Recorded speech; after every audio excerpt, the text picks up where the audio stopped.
يسمح الشيخ، قالت أم عبد الرحمن: متى يوافق عاشوراء؟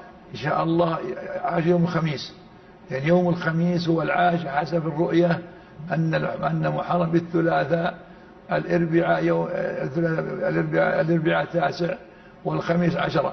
فإن شاء الله نصوم الخميس ونصوم قبل الأربعاء أو نصوم بعد الجمعة، لأن أمرنا أن نخالف اليهود فنصوم يوما قبل 10 أو يوم بعد 10، ولهذا نصوم يوم الخميس وقبله الأربعاء أو بعده الجمعة. النبي صلى الله عليه وسلم في حياته صام العاشر، في آخر حياته قال: إن عشت إلى قابل لأصومن التاسع، أي مع العاشر، إلا أنه توفي قبل أن ينفذ هذا، فدل على أننا نصوم التاسع والعاشر أو الحادي عشر.